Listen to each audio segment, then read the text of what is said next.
Hi and welcome to McGunn Media. In this short video, we're going to be showing you how you can create a high-end look using an inexpensive prop that isn't normally associated with the products that you would shoot.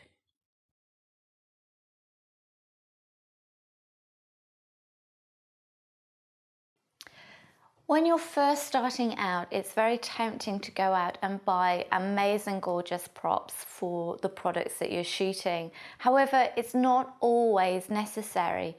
And the thing when you're selecting props is that it's not always necessary to pick props that are associated with the product you're shooting. In today's video, we're going to show you 3 different shoots using the same prop. And we're going to be shooting food, necklaces, and scarves, and hats. Now, we literally have taken the same prop, a branch, so an ordinary branch that we've picked up.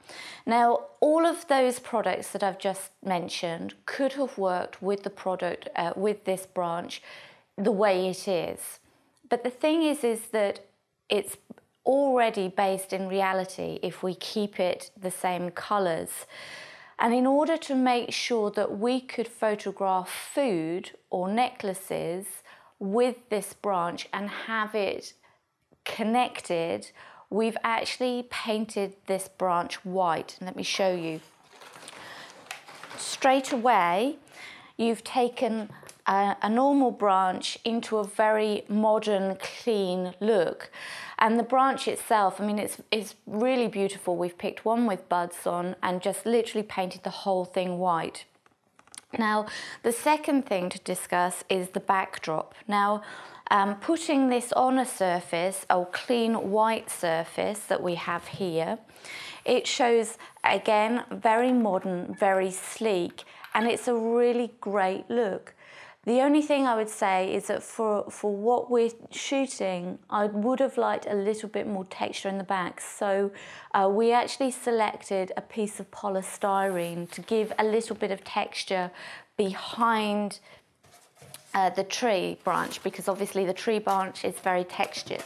So here, as you can see, it gives a little bit of a snowy, wintry feel. Still very modern, still very elegant. And because you've taken the branch out of a reality setting, it allows us to place products in the scene that isn't normally associated with being put in a branch as well. One thing to note here, though, is that because it's white on white, you've also taken away the space depth cues here. Which means that we could photograph this either standing up or lying down, and that will be fine. But the minute you put a background that is a darker colour, say for instance the black, the minute you photograph it on black is the minute you have depth markers. And obviously this scene with black on white, beautiful, very, very dimensional in itself. But the problem is if you place anything in that scene, it then means that the objects appear to be floating rather than closer together. And you'll see that in some of the images that we've taken to demonstrate.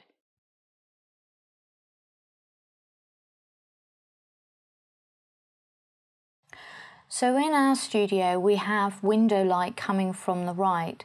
So we can arrange our scarves and hats around the prop, knowing that the shadows will fall slightly to the left.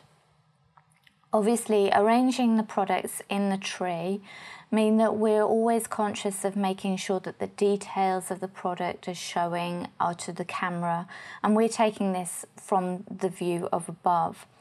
So we're just using here a foam bounce card back in, so that the shadows aren't too dark for us, and highlight those little beautiful details of the products. Now, arranging products around this prop, obviously it just depends on an arrangement of the set. If you are taking a catalogue series of images, you want to make sure that your image is arranged very similarly each time to make sure that they are continuity correct for a catalogue. Now, when it came to photographing necklaces, obviously necklaces on a tree, normally you would see them hanging, so we can instantly get a very different point of view by draping the necklaces across the tree. And as you can see, the darker colours, the oranges, and then the black, especially black against white, is very strong and it stands out incredibly well for you. But when it comes to colours such as the pinks that are showing now, you can see that some of that contrast is lessened, and so you lose some of the details from the wider angle shots.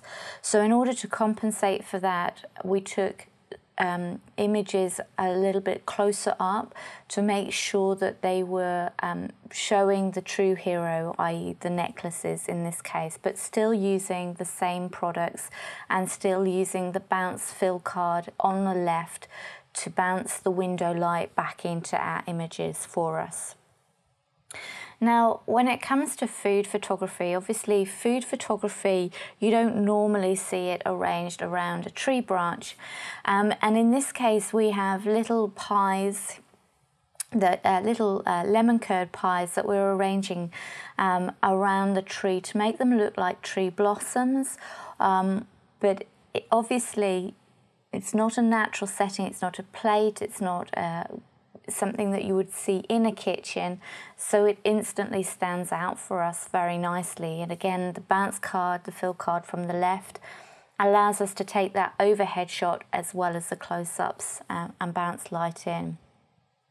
Now, the cakes don't have to be round. Square cakes worked equally well in this setup, and we found that actually using the sprinkles from the top of the cake, sprinkling them around to simulate leaves as well, worked incredibly well within this setup. Again, completely surprised that that happened, but it was a nice surprise. And these were the resulting images.